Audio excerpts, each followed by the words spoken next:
pengen mencapai pasar yang baru lagi gitu loh, yang tadinya stereo di A misalnya gitu kan, terus kita bisa ngelebar kemana lagi gitu kan. Gue ngelihat kalau perjuangan itu sih dari K-pop ya, berarti kalau gue sendiri ya kayak gue. Yang K-pop sebenarnya Iya. gue sama dia doang kalau di Blackpink. Oke. Terus aku mau nanya nih Kak soal ukuran keberhasilan sebuah lagu gitu. Kalau dari Stereo Walls tuh yang kayak gimana sih? Yang sampai maknanya atau yang punya banyak pendengar mungkin? Nah, beda-beda sih sebenarnya ukuran keberhasilan sebuah Iya lagu. sih. Iya. Kadang juga misalnya kalau seandainya lagu bagus tapi pendengarnya misalnya nggak ada yang suka, tergantung persepsi gimana persepsinya sih kalau dari kita ya mikirnya. Jadi kayak kita mengukur sebuah lagu sukses itu bukan dari apakah itu lagunya didengar banyak orang atau banyak orang yang suka atau enggak, karena kan ya kita mungkin nggak bisa berpikir apa ya, kayak kita kita harus mikirin diri kita sendiri juga kan sebenarnya kan. Yang penting menurut kita lagu berhasil itu kalau kita emang bikinnya tuh bener-bener dengan dengan kayak bener-bener sepenuh hati lah ibaratnya, bukan kayak asal bikin. Di saat kita bikin lagu itunya udah bener-bener sepenuh hati, kita udah kita merasa ini udah klop nih semuanya nih, itu menurut kita sih udah dihitung berhasil sih. Jadi bukan dari angka result sih kalau menurut kita ya sebenarnya gitu. Dari kakak-kakak lain mungkin ada yang mau menambahkan? Kalau buat gua berhasilnya itu karena sekarang udah di label nih, maksudnya udah di Musika.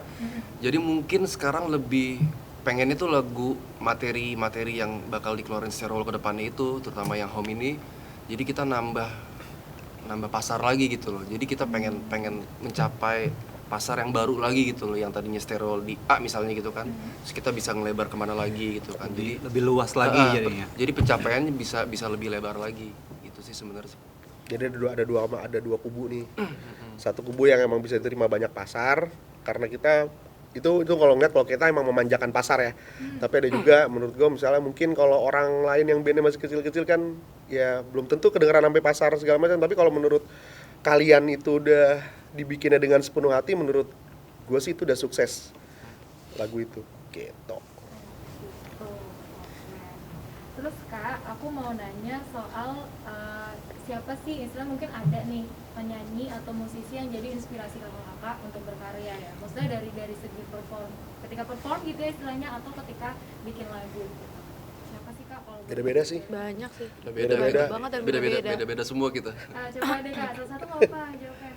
Gue ya kalau gue sih sebenarnya ya terlepas dari band-band yang lain ya misalkan MCR, Blink apa segala macam lokal gitu. Tapi gue ngelihat kalau perjuangan itu sih dari K-pop ya, berarti kalau gue sendiri ya kayak gue. Yang K-pop sebenarnya Iya. gue sama dia doang kalau di Blackpink, BTS, Blackpink, apapun ya. itu kayak New Jeans yang baru-baru tuh kayak mereka tuh perjuangannya tuh nggak instan gitu loh, kayak mereka semua bener-bener banyak yang dikorbanin, bikinnya juga nggak ada yang instan.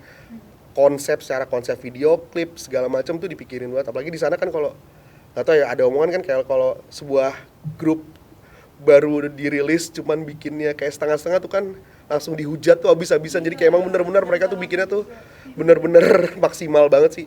Jadi kayak gue lebih suka sama proses mereka ya sih. Jadi makanya gue kayak salah satu referensi sih gitu. Bon Jovi. Kurang lebih sama kalau K-pop kan gue juga dengerin K-pop. Terus kalau referensi biasanya kayak Scream gitu-gitu tuh dengerin Memphis Fire, The Crown Empire gitu-gitu aja sih. Kalau gua itu lebih ke arranger sih sebenarnya, kayak Hans Zimmer, scoring film kayak gitu-gitu, lebih banyak mainin frekuensinya. Paling ya kalau bandnya lebih kayak Arsitek, Spirit Box gitu-gitulah. Kalau kau saya? Aku John Bovi sih dengerinnya.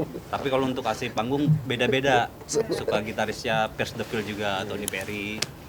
Sama mantan gitarisnya Bertot juga asik tuh mainnya tuh kalau untuk asli panggungnya. Main bola. Jadi cari tahu ya langsung.